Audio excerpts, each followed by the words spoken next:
Hey everybody, this is Dead Winter Dead with another Battlefield 4 video for you.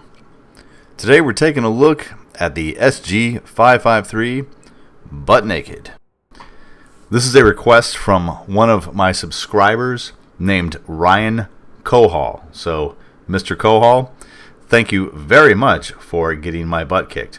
As you can see, I just stripped all of my hard-earned attachments off the SG553. I'm going to run it with the support class with claymores on a round of obliteration op locker. Now, as you will soon see, most of the time when I get killed, I get outshot by either an M16, an AEK, I believe an L85. The kill that you're going to see in just a minute was very embarrassing. I turn the corner and somebody zaps me with their defibs, so that's hilarious. That actually happens right now. There you go, a defib kill for Mr. Swaggy Melon Pie. So that was kind of funny. But also, I was recording this early in the morning. It was probably 4 a.m., maybe 3:30 a.m., and it was an all-nighter. It was a Friday night that I had played, so into Saturday morning. And I was just being aggressive and just having fun and goofing off, simply because a butt naked review of the SG553 really isn't warranted, but I went ahead and just kind of took it as sort of a challenge more than a review. Okay, so first things first, we're going to go ahead and do the stats for this weapon. This, of course, is provided by the Simthic.com folks. Max damage is 25, minimum damage is 15.4. Drop-off starts at 8 meters, drop-off ends at 50 meters. The rate of fire is 830 rounds per minute. Now, I'm not quite sure what the deal was, but 830 rounds per minute is a ridiculous rate of fire. It's one of the highest in the game. Outside of like the FAMAS, which has like I think 1,000 rounds per minute, and a couple other weapons, but it's up there. And for some reason, when I was firing it in this butt naked state, it felt a lot slower. I mean, it felt closer to the 650, 700 round per minute range. Now, I know obviously that's impossible because the rate of fire is what it is, and no attachment can change that, regardless of whether it's a positive attachment or a negative attachment. Regardless of what stat it changes, the rate of fire is static. It stays the way it is. But for some reason, I was just getting destroyed. And if you notice, all of the weapons that I get killed by, or most of the weapons, are the L85, the M416, the AEK, and then of course explosives. So I get outshot by a lot of other weapons, and a lot of those weapons have some very high-end attachments on them, which will help obviously the enemy player control recoil or control side-to-side recoil or drift, etc., etc. So I was at an extreme disadvantage running this weapon butt naked. It was fun. I got my stuff pushed in all the time, as you can see by this footage. And it's, like I said, I apologize. It's not very interesting footage. But I just wanted to kind of show you. Like, I started getting into this, and I started recording this, and I was like, man, this is terrible. I don't want to show this.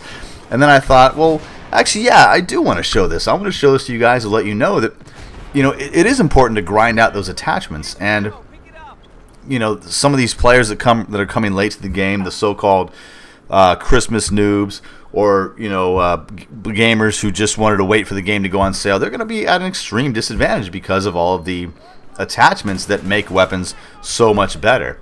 And I believe that a lot of the attachments in Battlefield 4 are a lot more useful than the attachments were in BF3. Now in BF3, I think we had the foregrip and the heavy barrel and the suppressor and various sights, but for the most part, most people carried the foregrip.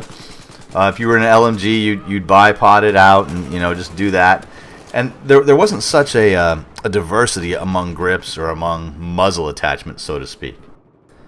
If you wanted to stabilize your weapon, you used a foregrip. If you wanted to extend some range and damage, you used a heavy barrel. If you wanted to staff the minimap, you used a suppressor.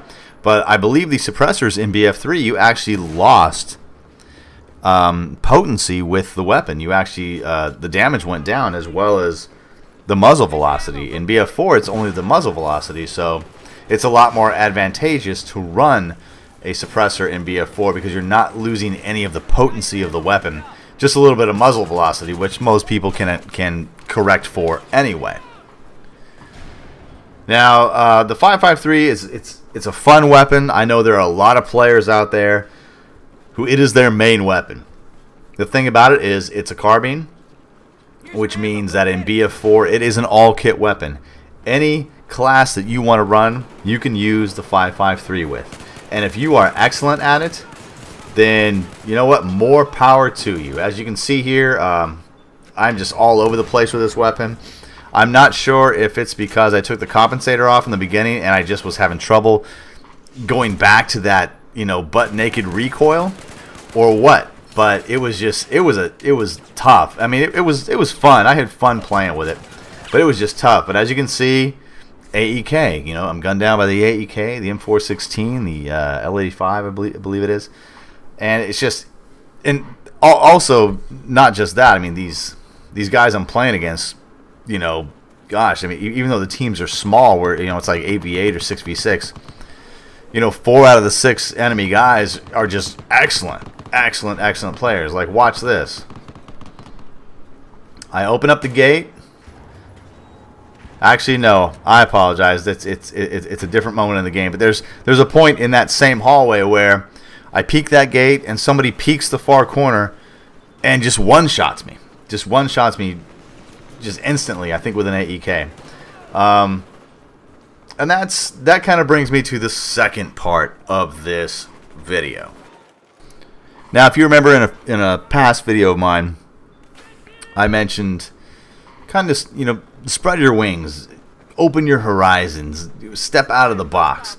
I know that it's your game. You can play it however you want it. You spent the $60 for the game or whatever, $120 for premium, and you can play it however you want. If you want to troll all day long with the M320, or troll all day long with frag rounds or some kind of shotgun, hey, it's your game. Do what you want.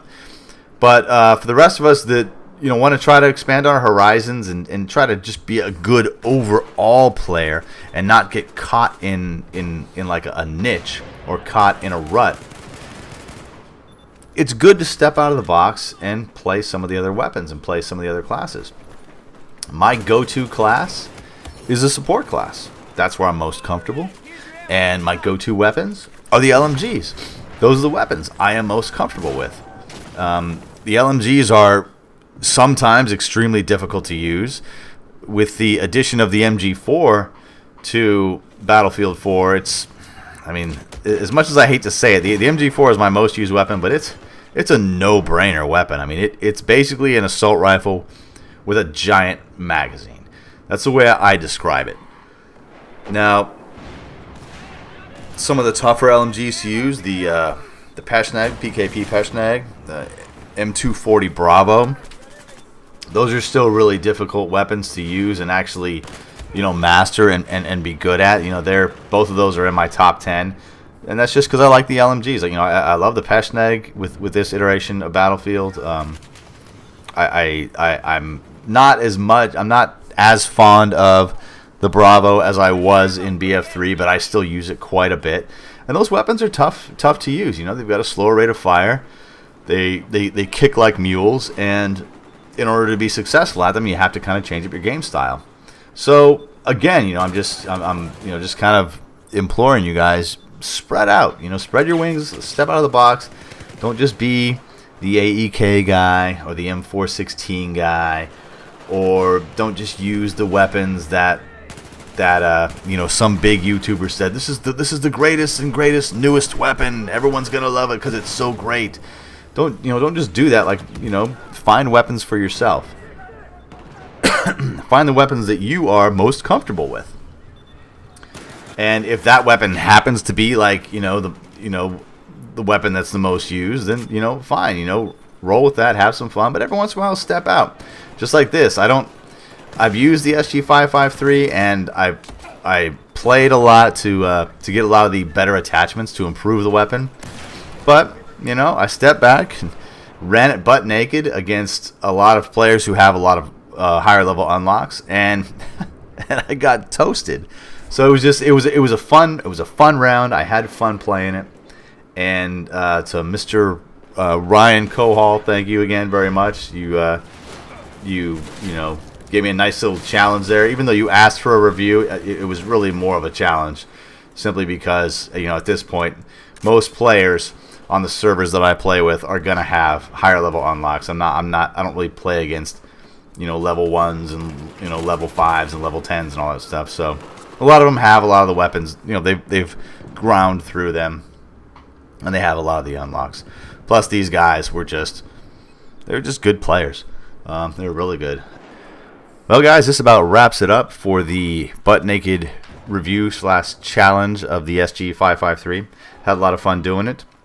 If you actually get some attachments unlocked, my recommended loadout would be any one-time sight of your preference, whether that's the Cobra sight, Red Dot sight, Hollow sight, or Coyote sight.